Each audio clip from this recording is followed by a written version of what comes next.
Assalamualaikum warahmatullahi wabarakatuh. Jumpa lagi dengan saya Taufik Rahman. Eh, Pada pertemuan yang ketiga ini kita akan kita melanjutkan praktikum jaringan komputer.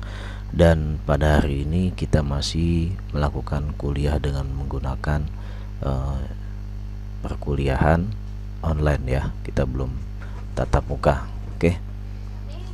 Pada bab ini pada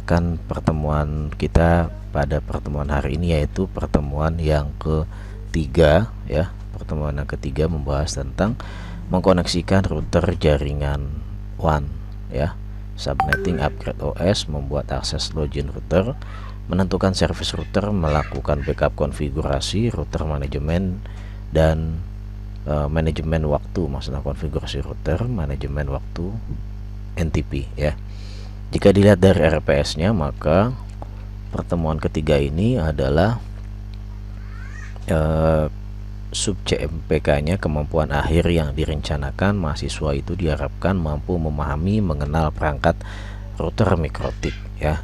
Kemudian bahan kajiannya atau materi pembelajarannya yaitu mengkoneksikan router dengan jaringan WAN ya, subnetting, kemudian upgrade OS, membuat akses login router, menentukan service router, melakukan backup konfigurasi router, melakukan manajemen waktu NTP ya. Oke. Langsung saja saya masuk ke PowerPoint-nya. Mikrotik ya. Introduction to Mikrotik Router OS and Router Boot.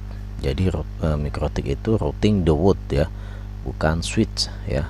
Kalaupun ada switch yaitu produk tambahan ya. Oke. Sejarah mikrotik. Mikrotik ini awal mulanya lokasinya ada di Riga atau Latvia, Eropa Utara ya, produsen software dan hardware router ya. Kemudian menjadikan teknologi internet ini menjadi lebih murah ya, cepat, handal, dan terjangkau luas jika dibandingkan dengan teman-teman yang lainnya. Seperti kita tahu Cisco itu harganya sangat mahal dan lain sebagainya ya. Lalu moto mikrotik ini adalah routing the boot ya.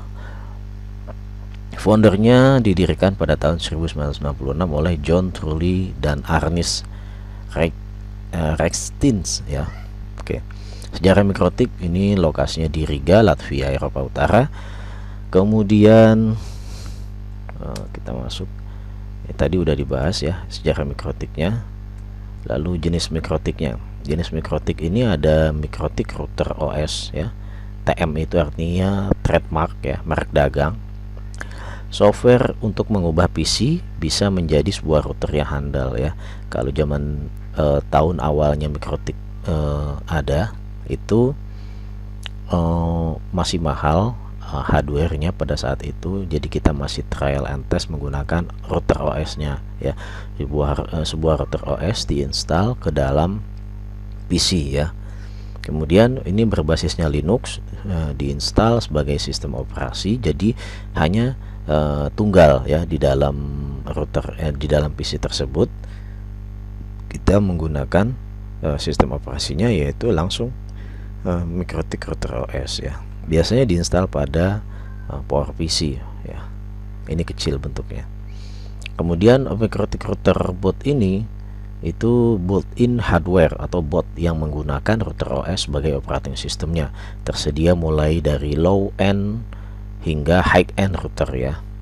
Ada yang saat ini harganya 300 sekian ya, sampai harganya jutaan ya, bahkan sampai 30 juta ada ya, 25 sampai 30 jutaan itu ada ya, tergantung daripada prosesor, memori, dan harddisk yang digunakan serta banyaknya port atau Ethernet ya. Kemudian fitur-fitur mikrotik ini apa saja? Pertama, router OS ini support berbagai driver perangkat seperti Ethernet, wireless card, V35, ISDN, USB mass storage, USB 3G modem, I1 T1 ya, itu support.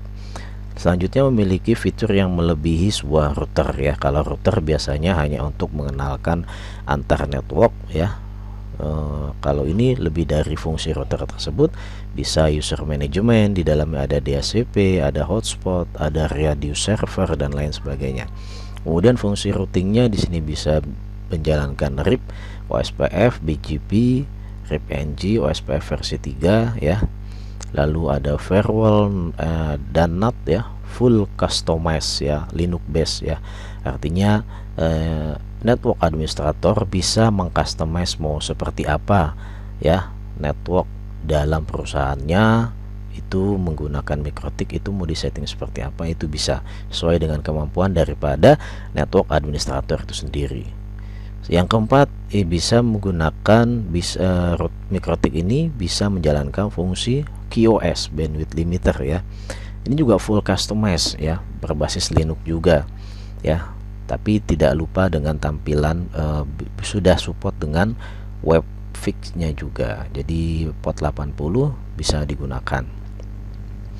Selanjutnya itu fungsi yang kelima, itu sebagai tunnel, atau di sini ada tunnel-tunnel, contohnya ada EYP, PPTP, L2TP, PPoE, SSTP, Open VPN ya. Biasanya kalau kita mau pakai membuat VPN, ya ini tunnel yang digunakan, berbagai macam ya, bisa seperti ini. Kemudian ada real time tool. Secara real time, MikroTik juga dapat melakukan fungsi touch, watchdog, mapping, MRTG dan sniper ya, ini ada ya. Kemudian router boot, tipenya router boot memiliki sistem kode tertentu ya. Contohnya di sini RB951 ya. 9 ini artinya seri atau kelas routernya ya.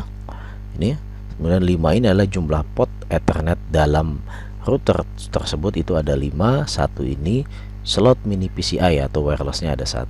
Kode lain ada di belakang tipenya ya. Ini tipenya ada U artinya dilengkapi port USB, ada A artinya advance, biasanya di atas lisensinya level 4. Ada H high performance, prosesornya ini lebih tinggi. Kemudian ada, jika ada R artinya dilengkapi wireless card embedded.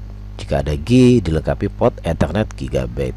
2 ND artinya adalah dual channel ya. Misalnya HND berarti high performance dan juga dual channel, seperti itu. Selanjutnya arsitektur router boot. Arsitektur router boot dibedakan berdasarkan jenis dan kinerja prosesor. Software OS untuk setiap arsitektur ini berbeda.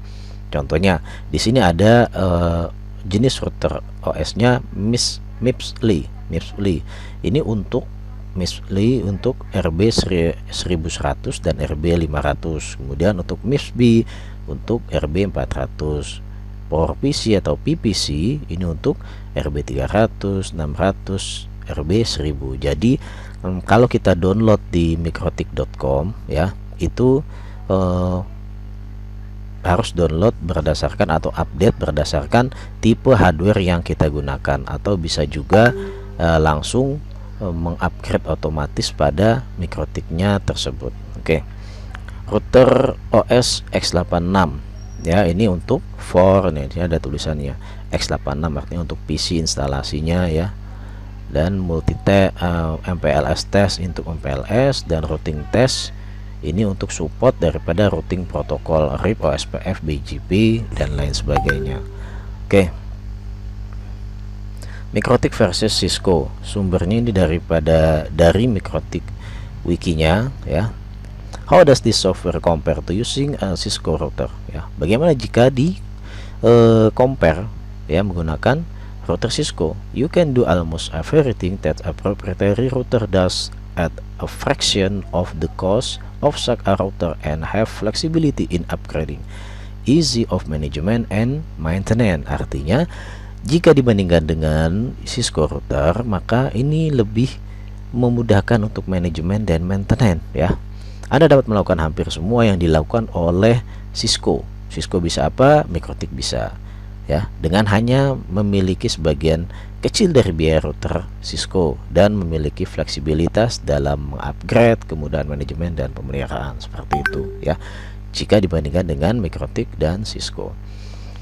Selanjutnya kita masuk pada basic TCP/IP ya. Internet protokol adalah sebuah aturan atau standar yang mengatur atau mengizinkan terjadinya hubungan, komunikasi dan perpindahan data antara dua atau lebih titik komputer. Tugas internet protokol ini melakukan deteksi koneksi fisik, melakukan metode jabat tangan atau handshaking, negosiasi berbagai macam karakteristik hubungan, mengawali dan mengakhiri suatu pesan atau session, bagaimana format pesan yang digunakan ya. Selanjutnya apa yang dilakukan apabila terjadi error pengiriman ya, mau dikembalikan atau diselesaikan langsung, dan warningnya apa. Lalu mengkalkulasi dan menentukan jalur pengiriman, misalnya si A atau tipe paket apa, tipe paket B, tipe paket extension apa dikirimkan lewat mana nih, seperti itu. Jadi ada pembagiannya. Lalu mengakhiri suatu koneksi ya. OSI layer model, tidak adanya suatu protokol yang sama membuat banyak perangkat tidak bisa saling berkomunikasi. Open System Interconnection atau OSI layer 7 adalah model arsitektur jaringan yang dikembangkan oleh International Organization for Standardization atau ISO di Eropa pada tahun 1977. Sebelum ada OSI ini, sistem jaringan sangat tergantung kepada vendor pemasok perangkat jaringan yang berbeda-beda.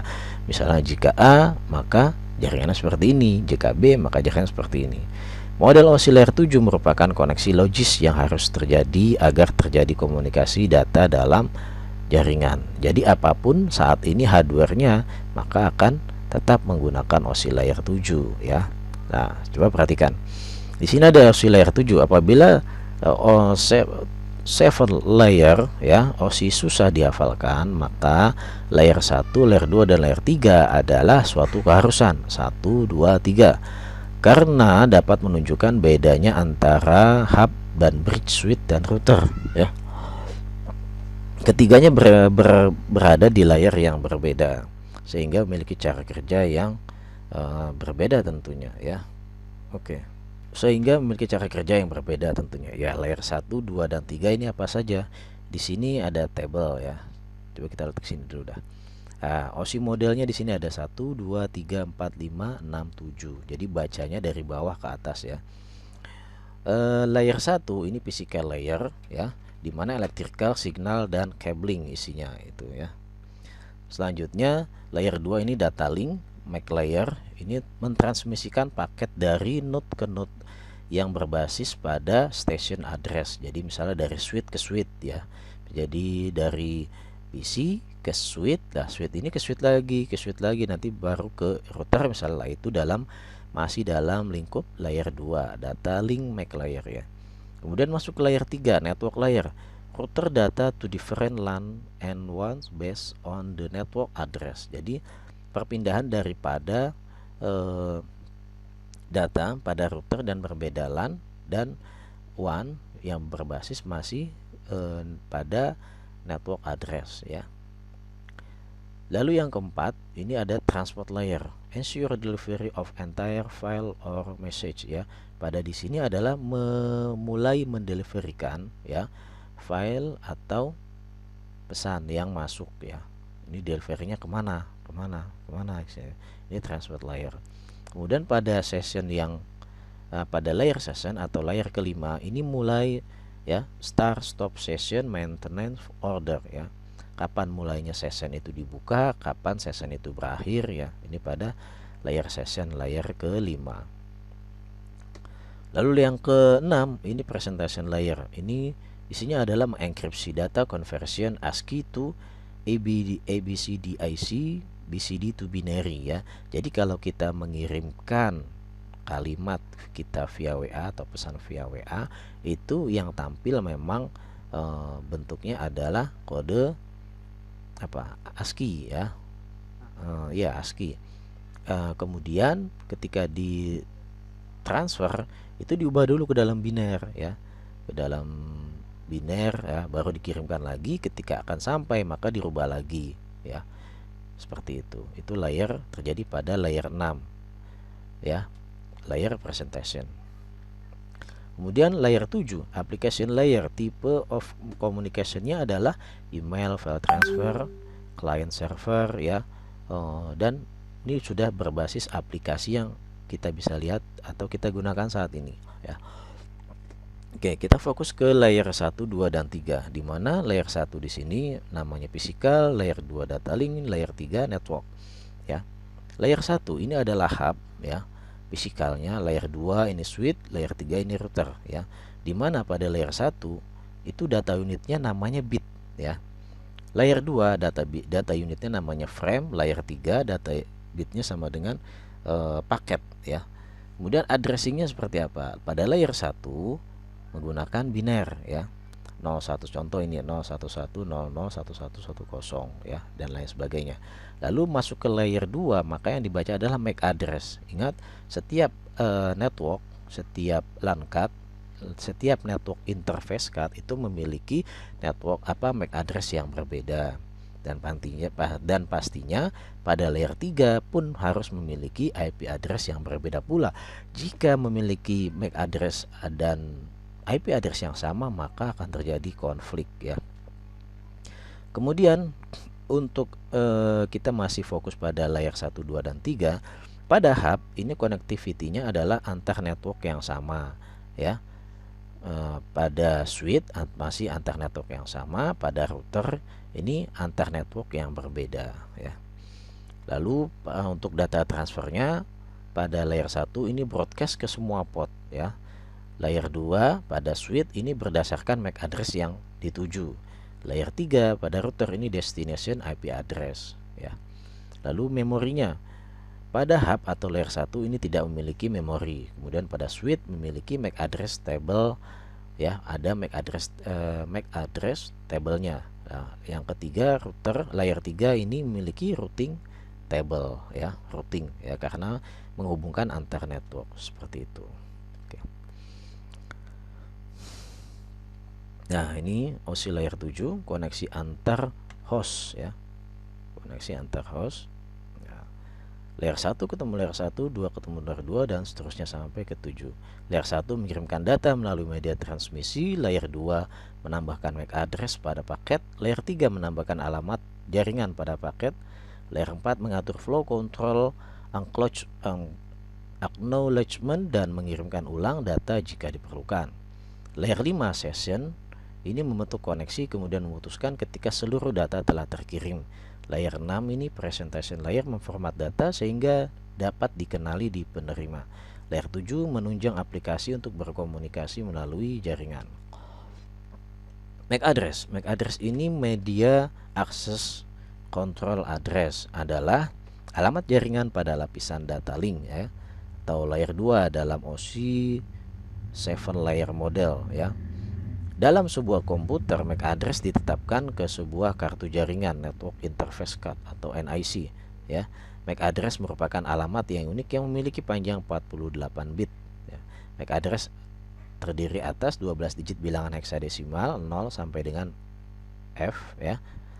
6 digit pertama mempresentasikan vendor pembuat kartu jaringan. Nah, ini contoh MAC address 02004C ya. Untuk MAC address ini bisa dicari, ada webnya ya.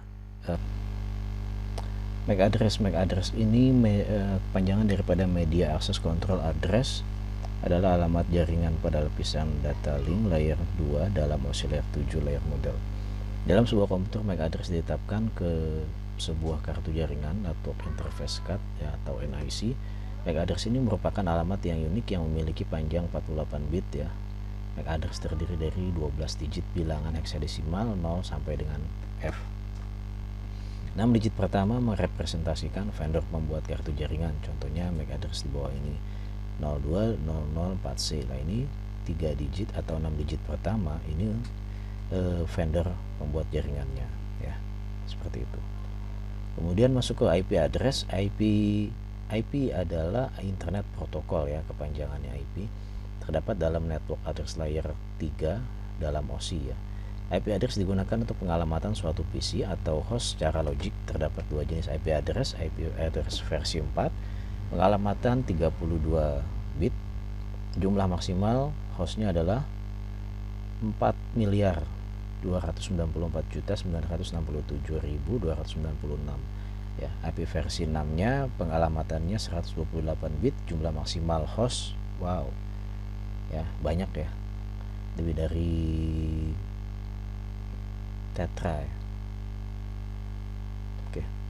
IP versi 4 IP versi 4 ini diekspresikan dalam notasi desimal bertitik yang dibagi ke dalam 4 buah oktet berukuran 8 bit ya.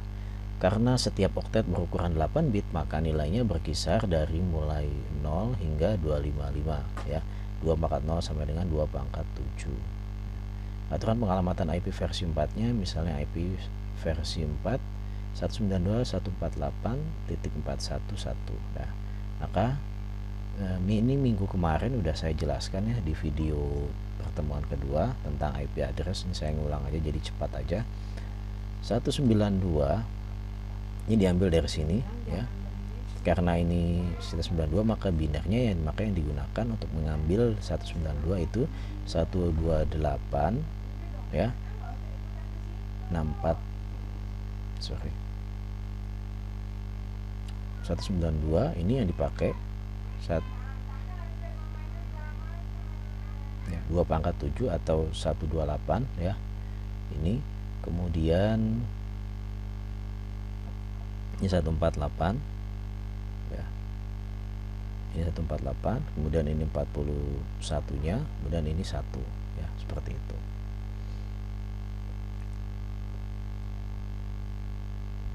Nah, ini yang dicontohkan ini adalah oktat yang kedua ya. Oktat yang kedua ini 128 plus 0 ini ya, plus 0 plus 16 plus 0, kemudian 4 ya, ditambah 0 ditambah 0 jadi 148.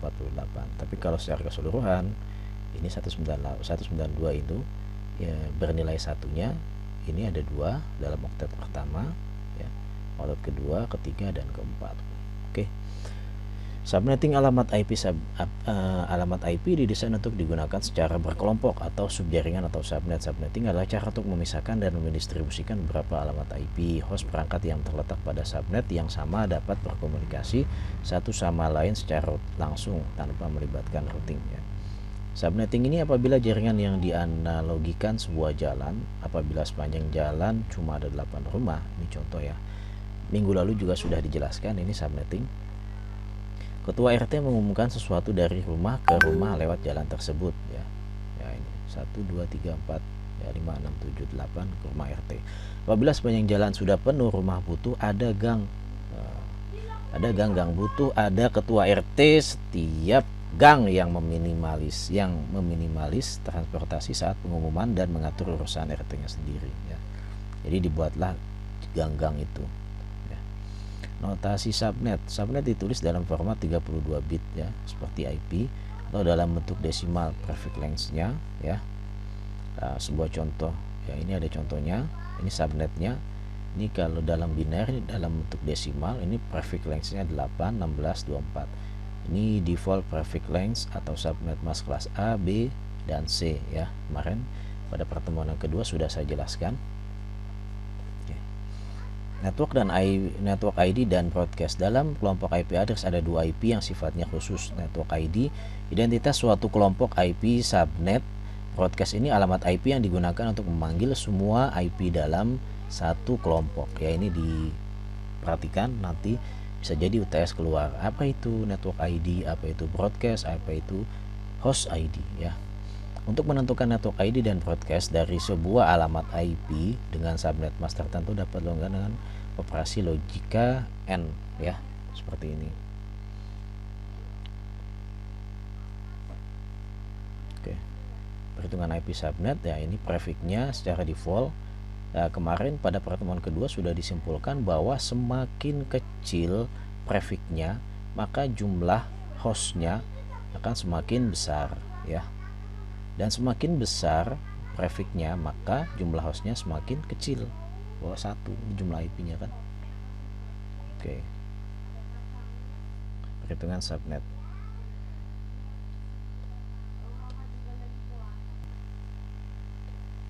Oke.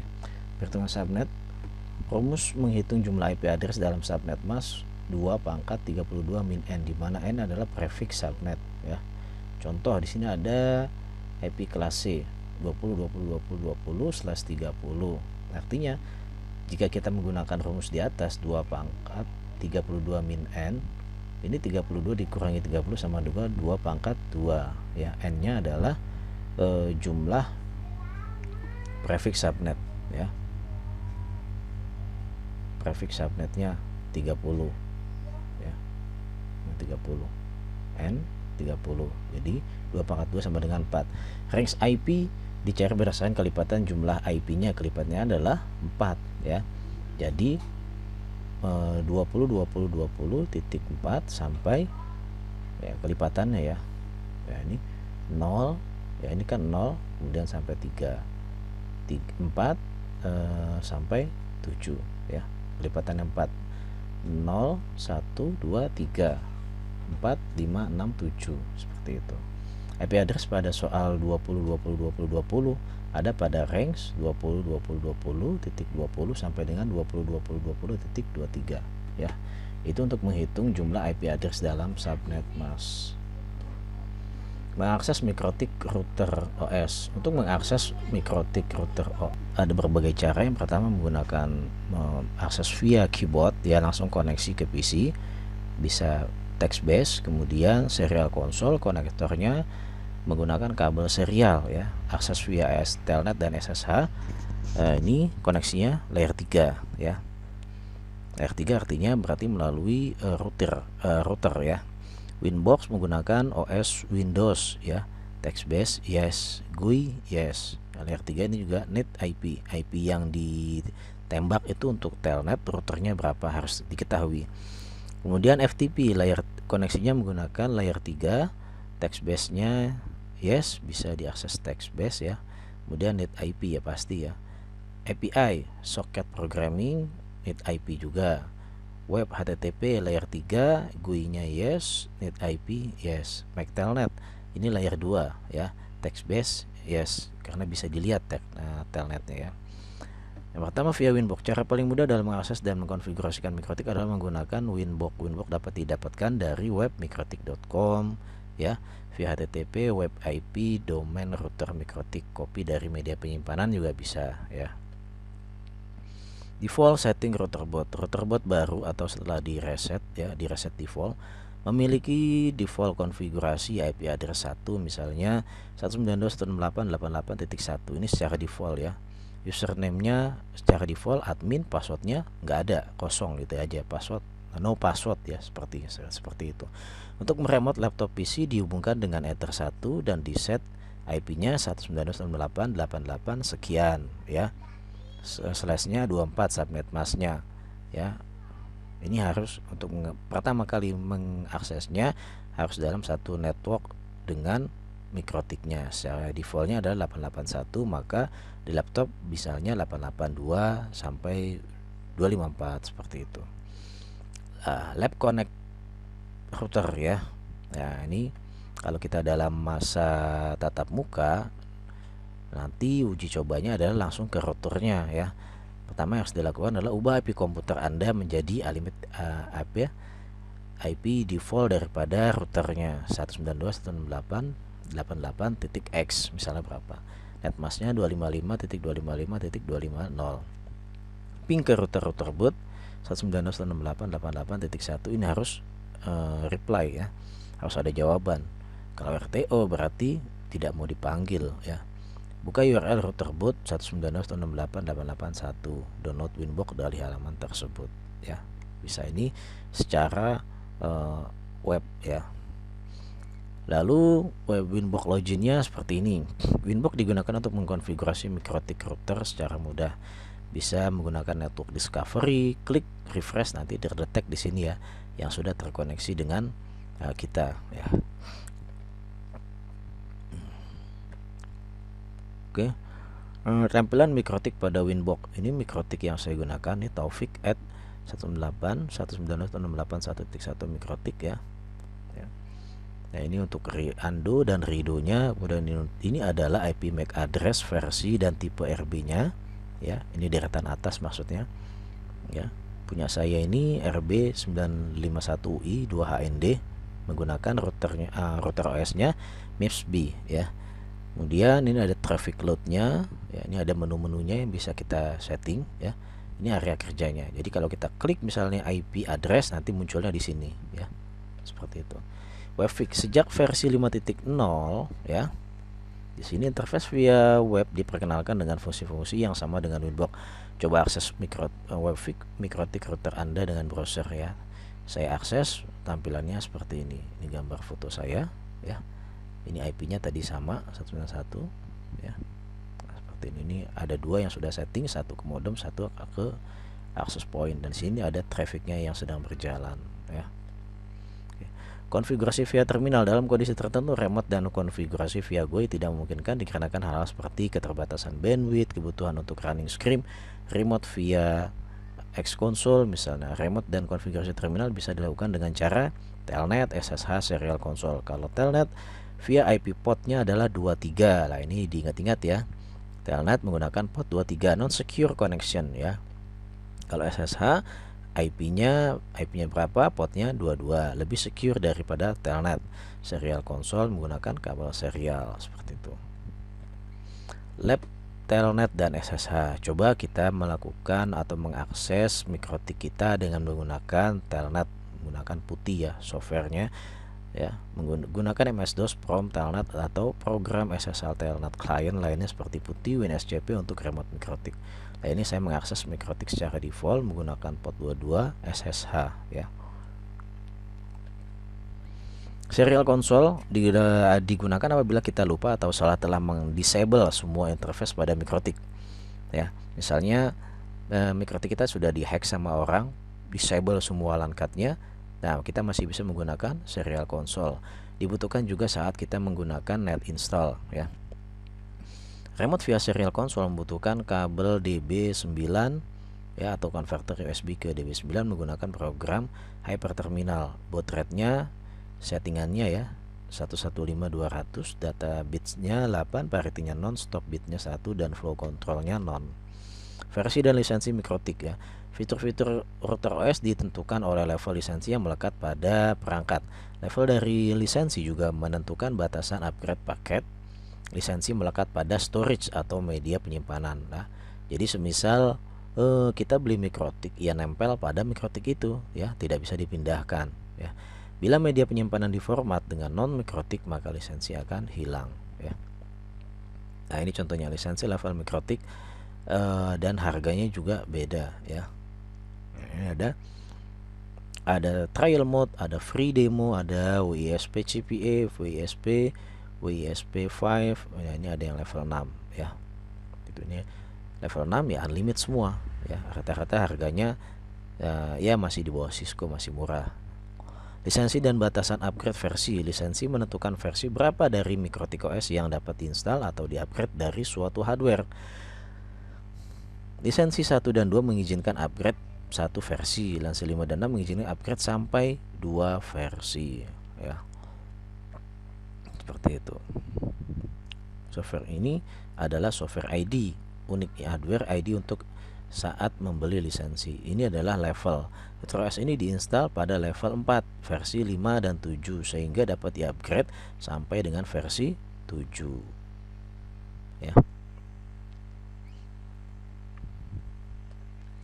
Versi Mikrotik. Fitur-fitur Mikrotik selain ditentukan oleh lisensi yang digunakan, juga ditentukan oleh versi dari Mikrotik yang terinstal. Pada router OS, versi Mikrotik dapat dilihat dari paket yang terinstal. Paket yang terinstal menunjukkan fitur apa saja yang didukung oleh router OS. Ya, ini untuk melihat versi Mikrotiknya ya. Sudah saya tampilkan ya. Ini router punya saya. Taufik, IP-nya 192.168.1.1. Ini tampilannya ada di mana? Kita buka, klik sistem, lalu kita pilih package ya. Setelah pilih package, nanti di sini ada semua yang sudah kita install ya. Ini versi yang saya install adalah 6.47.4 tahun berapa ini? Tahun 2020 ya. Kemudian ya tanggal pada saat itu ya 2020 ya. Kemudian ini sistemnya, ini terinstalnya 16 September 2020. Itu akan terlihat. Paket fitur paketnya ya ini ya. Nah, ini paket-paketnya mana saja yang mau kita install ya, kita bisa baca dulu. Pak, kalau semua diinstal bisa nggak? Ya nggak apa-apa, asal masih kuat ya routernya, router Mikrotik kita. Kalau tidak kuat ya dibuang saja yang tidak digunakan, misalnya seperti IP versi 6, MPLS ya, itu kan nggak digunakan, atau yang tidak digunakan lah dibuang ya. P3 misalnya nggak dipakai kan, PPP nggak dipakai dibuang ya, user manager nggak dipakai dibuang, jadi jangan diinstal ya. Paket enable disable, mengaktifkan atau menonaktifkan sebuah paket ya. Ya ini caranya disable ya, kemudian di restart, nanti ini paket ini akan hilang setelah di restart ya. Ini contohnya, semisal user manager ini saya buang ya, setelah saya restart maka akan hilang ya. Ada lab paketnya, untuk labnya ini contoh saat ini paket ya, bagaimana mendisable, mengenable, uninstall paket versi 6 misalnya seperti itu ya. Perhatikan juga kapasitas NAND sebelum dan setelah uninstall. Nah, ini kita harus perhatikan nih. Wah, misalnya nggak cukup, ya udah dibuang ya. Perintah-perintah tersebut tidak akan dieksekusi sebelum router di reboot atau di restart ya. Jadi kita pilih, kita klik disable, kita restart, atau kita pilih klik uninstall, kita restart, baru akan dieksekusi ya. Paket upgrade atau downgrade, usahakan selalu upgrade versi terbaru untuk fix bugs, new feature, dan lain sebagainya. Downgrade dilakukan apabila hardware kurang mendukung terhadap versi baru atau terdapat bug pada versi aktifnya. Misalnya sudah di upgrade kok malah makin masalah ya. Ya itu kita harus cari di Google, di mikrotik.com-nya, apakah ini ada untuk versi tertentu saja ya. Jika ada masalah berarti kita lakukan downgrade ya. Upgrade paket harus memperhatikan aturan level dan lisensi yang berlaku. Upgrade dan downgrade juga harus memperhatikan kompatibilitas terhadap jenis arsitektur hardware ya.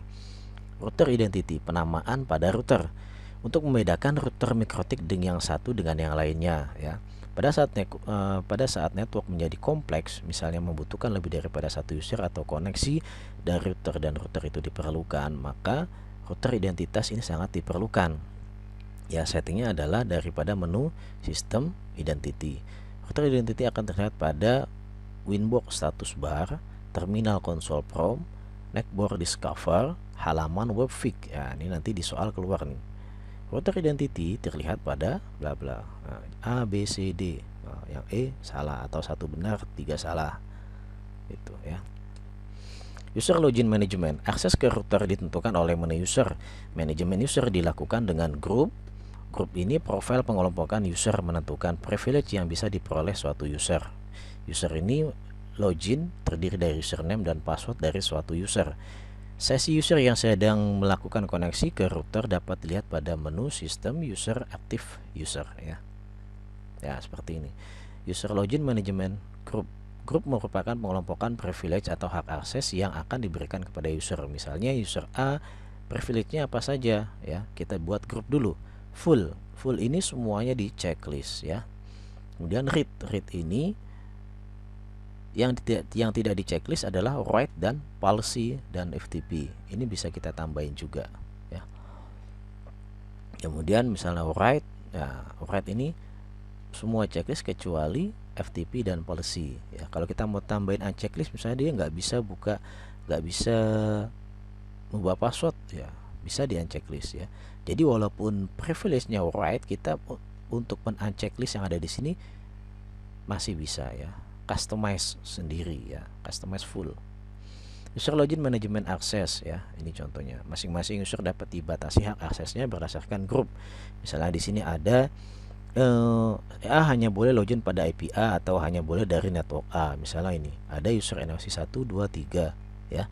Ada network engineer, ini adminnya full ya. NOC nya cuma buat lihat, ya udah read aja.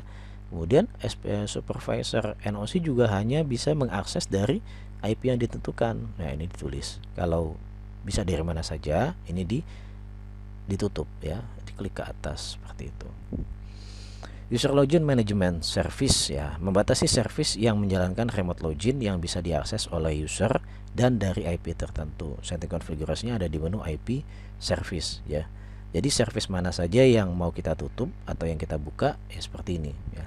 Untuk keamanan kita juga dapat mengganti default port pada masing-masing service. Nah, ini port-port yang ada di sini, misalnya port FTP bisa diganti berapa, SSH bisa diganti berapa, Telnet bisa diganti berapa, Winbox bisa diganti berapa, www atau www bisa diganti dengan port selain 80 ya, untuk keamanan ya.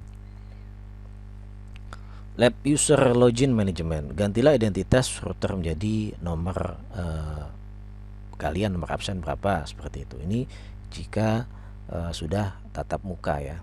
Kemudian membuat user, nama kalian, kemudian buat grup ya, grupnya apa misalnya. Lalu manajemen servisnya mengganti port telnet menjadi port 8080. Tinggal diklik aja yang ini ya. Telnet 8080 diklik, ininya diganti. Udah, kemudian klik OK. Ya. Buatlah agar Winbox hanya dapat diakses dari IP laptop Anda, berarti IP laptop kita, IP laptop kalian itu diisi di sini, seperti itu. Oke. Mikrotik MNDP, Mikrotik Netboard Discovery Protocol. MNDP ini memudahkan konfigurasi dan manajemen jaringan dengan memungkinkan setiap router Mikrotik untuk menentukan router Mikrotik lainnya yang terhubung secara langsung. Jadi untuk melihat router kita ini koneksinya kemana aja ya. Mungkin setiap router menemukan router Mikrotik yang lainnya. Jadi Mikrotik ini ketemu Mikrotik yang mana lagi gitu. MNDP juga memungkinkan kita menemukan router Mikrotik menggunakan Winbox. MNDP fiturnya bekerja pada koneksi IP, bekerja pada semua non-dynamic interface, mendistribusikan informasi dasar pada versi software. Mikrotik Router OS mampu menemukan router yang menjalankan MNDP dan CDP, Cisco Discovery Protocol. Jadi ada MNDP, ada CDP ya. Jadi sama-sama punya network Netboard Discovery Protocol ya. Kalau di Mikrotik adanya MNDP, di Cisco adanya CDP. Oke. Blok MNDP untuk menyembunyikan Mikrotik Anda lah, kalau kita nggak mau dicari nih ya, biar kita ngumpet ya Mikrotik kita, yaitu dimatikan saja ya. Akses MNDP harus dibatasi dengan cara-cara sebagai berikut. Blok port UDP protokol 5678 ya, menggunakan IP firewall filter rule ya, disable MNDP pada IP netbox discovery ya.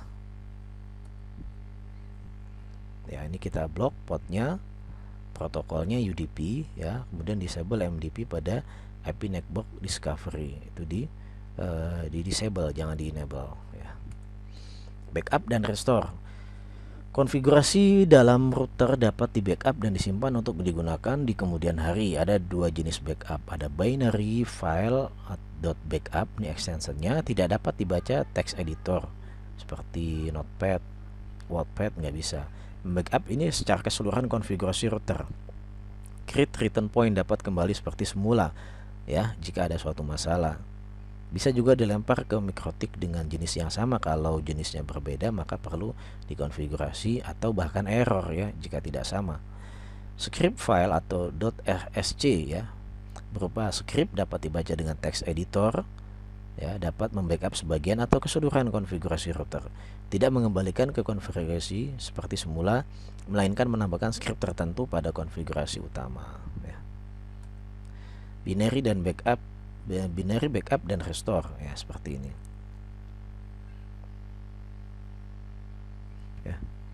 Nah, ini ada dua file backup ya, sudah ada tanggalnya, ini namanya, ini sistem identity-nya ya. Misalnya sistem identity-nya ini masih default, masih Mikrotik.